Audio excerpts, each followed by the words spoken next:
It always starts the same way. She looks at you, not as you are, but as who she imagines you might become. You feel it in her eyes, don't you? That flicker. That light. Is it hope? Or is it hunger? You think you're being seen.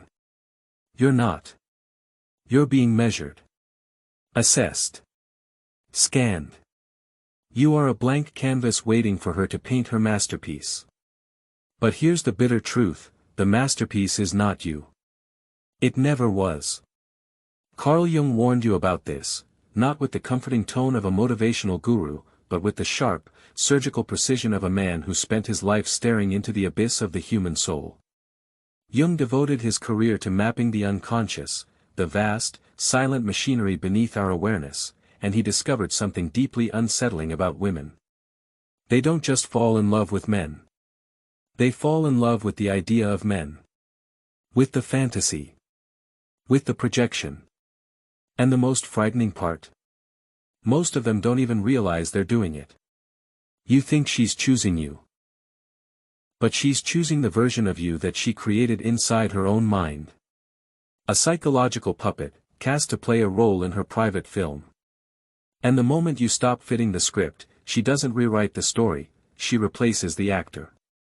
Jung had a name for this projection, the animus, the inner masculine figure that lives inside every woman.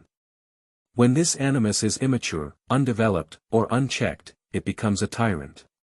It pushes her toward dangerous men and away from good ones. It makes her argue without reason, dominate without wisdom, and moralize without accountability. Jung didn't sugarcoat it. He called it a spiritual possession, a state in which a woman stops acting from her own conscious self and becomes a vessel for the voice of that inner masculine fantasy. And men. You fall for it. Every time. Not because you're weak, but because no one ever taught you how to see it. You confuse being desired with being known. You mistake being chosen with being understood. You believe her when she says, "You're different," when in reality, you're just the next man she's cast for a role she's been rehearsing since childhood. When the fantasy collapses, you're left confused, betrayed, humiliated. You ask yourself what you did wrong. You didn't do anything wrong. You just stopped being a convincing actor in her play. Jung's answer wasn't to play better. His answer was individuation, the brutal, lifelong process of becoming whole within yourself. Most men never start that journey. You've been trained to chase approval, to seek validation, to let women define your worth. As long as you do, you'll keep being cast and replaced. Individuation isn't glamorous. It's not a 5-step hack to alpha male success. It's ruthless self-confrontation. It's looking in the mirror and facing the parts of yourself you've buried, the insecure, the broken, the weak. It's letting go of the hope that someone else will see you and make you real. Because here's what Jung understood. You don't become a man by being chosen. You become a man by choosing yourself. You don't earn your worth through her affection. You earn it by standing alone, fully awake, fully responsible, fully alive. A man who has faced his own unconscious cannot be seduced by projection. He is no longer a puppet in someone else's fantasy. He becomes the author of his own reality. Jung saw the tragedy clearly. Most men will twist themselves into any shape to be accepted. They call it love. They call it compromise. He called it self-betrayal. And women, oh, they sense it. The very things you think will make her love you, obedience, predictability, availability, become the reasons she loses attraction. Why? Because the feminine instinct is not drawn to comfort, it's drawn to mystery, to challenge, to the man she cannot fully define or control. When you give yourself away completely, no boundaries, no backbone, you don't become more lovable. You become invisible. Replaceable. Disposable. But here's the trap. You fear being alone more than you fear being fake. You'd rather live as a mask than face the silence of standing alone. Jung's path to freedom is terrifying. It requires you to let the false versions of yourself die, to burn the masks you've worn for approval. And yes, that process is lonely. As you walk it, you'll see things you can't unsee. The games people play. The lies they live by. The masks they refuse to take off. When you try to speak the truth, they'll attack you for it. Not because you're wrong, but because you're the mirror, and people hate the mirror when it shows them something ugly. Women, Jung warned, are often taught to avoid their own shadow work. Society tells them they are already complete, pure, intuitive. Jung didn't buy it. He knew that an unexamined animus turns women into prisoners of their own unconscious, projecting that inner war onto every man they meet. And you think you can save her from that? You can't. Projection is a thief. It steals reality and replaces it with illusion. Until both man and woman wake from it, they'll repeat the same tragedy, blaming each other, never realizing they're fighting shadows. That's why the woman who once called you her hero will one day call you her enemy, not because you changed, but because you failed to fulfill the fantasy. She won't even know she's doing it. Jung called this inevitable when neither person takes responsibility for their own inner world. You want to blame her? Fine. But Jung would ask you, why did you let yourself be chosen by her in the first place? Because here's the truth. You are not a victim. You are a volunteer. You chose the role because facing your own emptiness was more terrifying than performing in her fantasy. This is the point where most men stop listening, because this is where the responsibility starts. Jung didn't offer comfort. He offered the most dangerous thing in the world, truth. The truth that until you can stand without her, without anyone, you will never be free. And when you do reach that place, you won't become cold. You'll become real. You'll no longer chase approval, and paradoxically, that's when women will feel most drawn to you, not because you need them, but because you don't. You'll understand that her work is her own. You can't carry her soul. You can only carry your own. Most people will turn away from this path. But a rare few will walk it, and when they do, they won't attract women who want a character. They'll attract women who want the truth. And when you meet her, the real her, you'll know. No masks.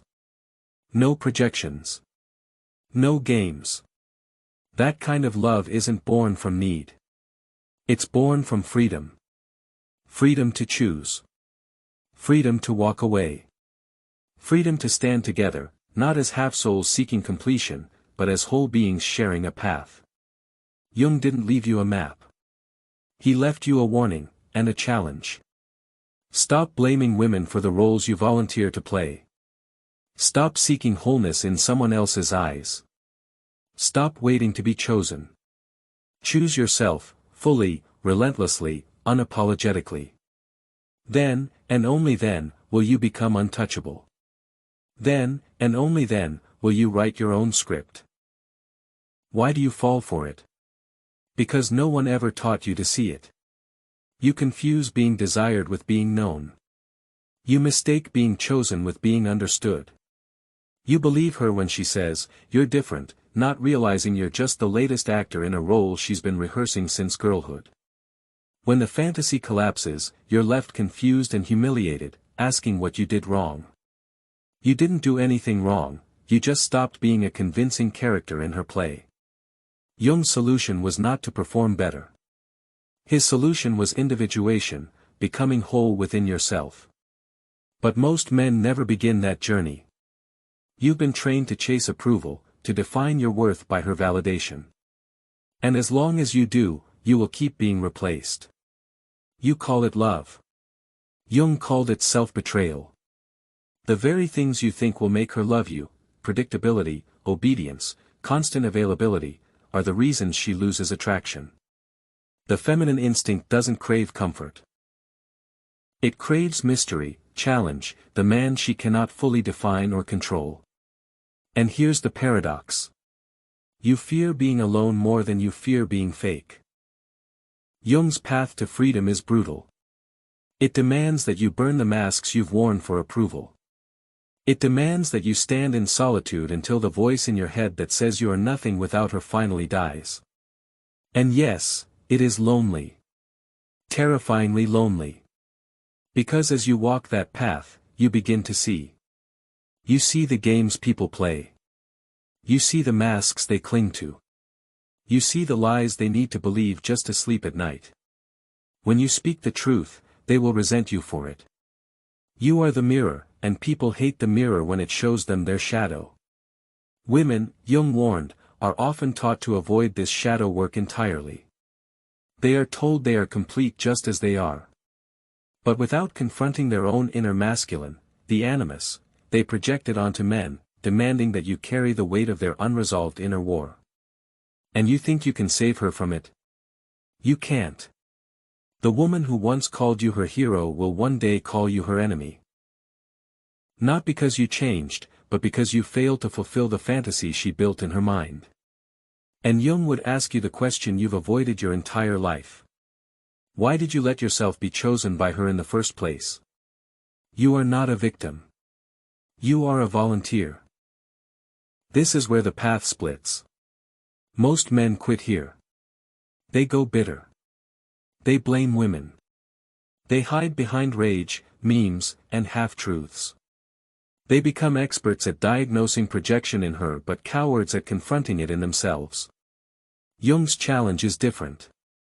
He asks you to stand alone, not for a moment, but for as long as it takes. To strip away every layer of performance. To stop waiting to be chosen. To stop looking for wholeness in someone else's eyes.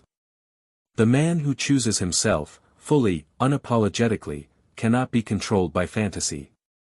He cannot be seduced by performance. He cannot be reduced to a role in someone else's script. And here's the twist. When you finally become that man, women will still be drawn to you, only this time, they will come not for the character, but for the truth. And maybe, just maybe, you'll meet one who has walked her own path. She will not need you to perform. She will not try to mold you. She will not fall in love with your fantasy. She will meet you as an equal, raw, whole, and unafraid. And in that meeting, there is no desperation, no clinging, no mask. There is only truth. The rarest kind of love. The kind born not from need, but from freedom. Most of you will never get there. You'll settle for the performance. You'll keep playing the role. Because facing yourself still feels unbearable. But if you keep walking, through the fire, through the loneliness, through the death of every false self, you will arrive at something terrifyingly beautiful. You will arrive at yourself. And when you do, the game ends. Conclusion, the end of the role, the beginning of the man. So here you are, standing at the edge of the stage, the spotlight fading, the applause gone. Her eyes no longer carry that first flicker of fascination. The role you were cast in is over. You can cling to the costume, hoping the director calls you back, or you can step off the stage and never audition again. Most men will try to claw their way back into the script. They'll promise to do better, to be more romantic, more attentive, more in line with what she needs. They'll fight to reclaim a role that was never real to begin with.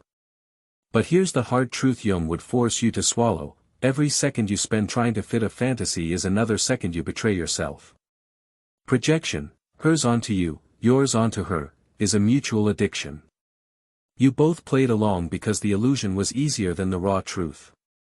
She didn't have to face her own shadow, and you didn't have to face your own emptiness. That's the deal most relationships are built on, and it's why so many collapse the moment one person wakes up. If you're reading this and feeling that sting of betrayal, don't confuse it for injustice. It's an invitation. Jung's work was never about winning the game, it was about leaving it all together. He wasn't trying to teach men how to win her back or stay attractive forever. He was showing you how to reclaim the one thing you've been taught to hand over since boyhood: your sovereignty. The sovereignty of a man isn't loud. It doesn't brag. It doesn't need to dominate in order to feel alive. It's silent and immovable, like bedrock beneath the shifting sands of other people's moods, projections, and opinions. When you reach that point, you will see women differently. Not as angels or demons, not as goddesses or villains, but as human beings, flawed, complex, wrestling with their own unconscious forces. You will stop demanding that they complete you. And you will stop allowing them to define you. And here's the irony, when you no longer need her to see you, she will see you more clearly than ever before. When you no longer need her to choose you, she may choose you freely, without illusion. That's the paradox Jung understood. True connection only exists between two people who could walk away at any moment, yet choose to stay. But don't confuse this with detachment born of bitterness. A bitter man is still chained to the script, just playing the role of the wounded cynic instead of the hopeful romantic. True individuation isn't about swapping one mask for another, it's about burning the masks entirely. Burning them is painful. The fire will consume not only the fake identities you built for women, but also the ones you built for the world, your job title, your reputation, the persona you polish for social approval. You'll watch parts of yourself turn to ash and realize they were never you to begin with. In that nakedness, you will meet the man you actually are, without her gaze, without her approval, without the audience clapping for your performance. And in that moment, you'll see the truth Jung left for those willing to face it: no one can give you your reflection. You must carve it out of the stone of your own soul. Here's the final warning: the world will not celebrate this transformation. A man who needs nothing cannot be manipulated. A man who defines himself cannot be sold an identity. A man who knows his worth cannot be guilted into playing a role. That kind of man makes people uncomfortable, especially those who survive by trading in illusions. You will lose people. You will lose women. You will lose friends who only knew you as the version of yourself that bent to their expectations. Some will call you cold, arrogant, or selfish. Let them. They are speaking to the mask they miss, not to the man you've become. What you gain will be rarer. Peace that isn't dependent on anyone's behavior, strength that doesn't come from domination, and clarity that makes manipulation impossible. You will stop mistaking her hunger for hope, her attention for truth, her desire for understanding. And here's the final twist: the women who are capable of love without projection, the ones who have faced their own animus, their own shadow, will recognize you instantly. You will not have to explain yourself. They will feel it. Just as you will feel the difference between a woman who sees you and one who only sees the role she hopes you'll play. You'll realize that what you were chasing all along wasn't her. It was yourself, your own undivided self. And in finding him, you will no longer tolerate anything less than reality, even if that reality means walking alone.